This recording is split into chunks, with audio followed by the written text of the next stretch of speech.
contra. Muy bien, vamos a conversar de inmediato con la excongresista Indira Wilca. ¿Cómo está? Gracias por acompañarnos. Buenas noches, Tatiana. Mucho gusto. ¿Cuál es su análisis de lo que está ocurriendo en estos momentos? A ver, en los últimos 3 años hemos tenido 3 mociones de vacancia que por lo menos se admiten a trámite. En el caso de Pedro Pablo Kuczynski terminó con una renuncia, pero esa situación que estamos viviendo de crisis política no es nueva. Tenemos otros actores en escena. ¿Cuál es su análisis de lo que hoy está viviendo el país? Mira, lo primero, Tatiana, que creo que habría que mencionar es que el país, los ciudadanos, se merecen una disculpa, porque el espectáculo que se ha visto estos últimos días, es verdad lo que tú señalas, que la crisis no es reciente, no es nueva, y venimos prolongándola desde hace un buen tiempo, pero el espectáculo que puntualmente hemos visto en estos días ha sido bochornoso. Y es más grave cuando se da en un momento en el que la gente está literalmente viendo cómo no morir, ya sea por la pandemia o ya sea por la crisis social y económica que se está dando en el país. Entonces, ver que sus autoridades están concentradas en un espectáculo hasta con ribetes farandulescos es muy triste, es muy lamentable. Y yo espero que hoy que se ha tomado una decisión que hasta cierto punto es, digamos, para quienes impulsaban esta moción de vacancia, una victoria pírrica, ¿no? Porque creo que esperaban muchos de ellos que los votos les dieran mucha mayor contundencia y acelerar el proceso. Mucho lo que estábamos viendo es que había el intento hasta de debatir esto inmediatamente, ¿no? Y no hay que dejar de apuntar que esta ha sido una moción presentada en un tiempo totalmente extraordinario. Ni siquiera en las mociones presentadas durante este mismo periodo de gobierno esto se ha tramitado así. O sea, incluso en los hechos en los que se vio involucrado el expresidente Kuczynski, nunca he conocido un hecho grave de vinculación o de cuestionamiento. El mismo día se estaba ya dando cuenta de la moción, al día siguiente votando la admisión y ajustando los plazos al máximo para poder debatirla tan rápido. Entonces, eso nunca se ha dado, nunca se ha visto. Y Claro. creo que además el mismo procedimiento es muy cuestionable, ¿no? Eso también creo que habría que señalarlo.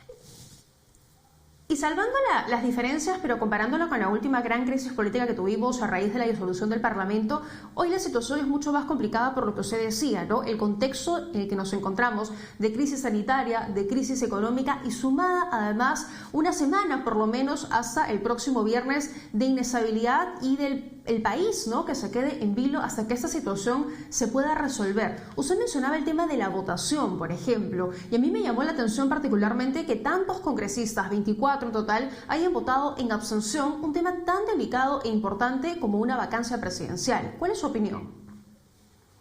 Mira, yo creo que efectivamente es un mensaje, o sea, pero también creo que habría que considerar, probablemente no siempre esto se tiene en cuenta, pero en las vacancias, en las votaciones que tienen que ver con una votación exacta o calificada, lo que suele contar es el voto a favor, ¿no es cierto? Porque lo que se contabiliza es si tú obtienes los votos suficientes para que el procedimiento siga avanzando, ¿no? Y en este caso se requería un número específico para que el voto avance, y en realidad abstenerte o votar en contra casi como que tiene el mismo efecto, es no dar pase a la admisión del procedimiento de vacancia. Entonces yo puedo entender tal vez los matices, pero el efecto es similar, el efecto de abstenerse o votar en contra es similar. Lo grave, digamos, en este caso era contabilizar un voto a favor, como digo, con los cuestionamientos que hay en la forma y en el fondo, y la forma y en el fondo no están despegados. Yo creo que un argumento muy sólido que mencionaron algunos parlamentarios en el debate hoy, escuché a la congresista Vázquez, al congresista Costa, es que mientras esto se estaba debatiendo, o sea, mientras estaba discutiendo de si esta situación de cuestionamiento al presidente que tiene que investigarse, que muchos también sentimos que es un aspecto que inaceptable, ¿no? O sea, que el presidente igual dedique su tiempo como la más alta autoridad del país a hablar con su secretaria de si los testigos van y vienen en un sentido u otro.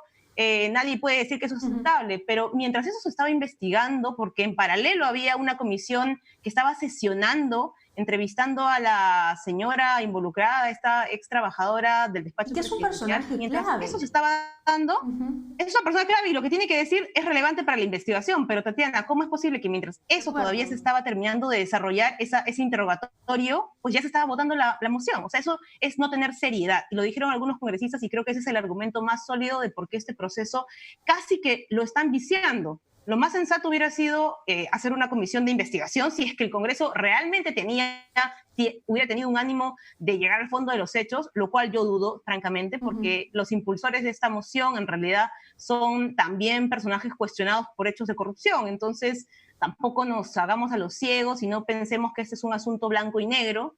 Hay, por supuesto, intereses detrás, no es una novedad, como tú bien lo apuntabas.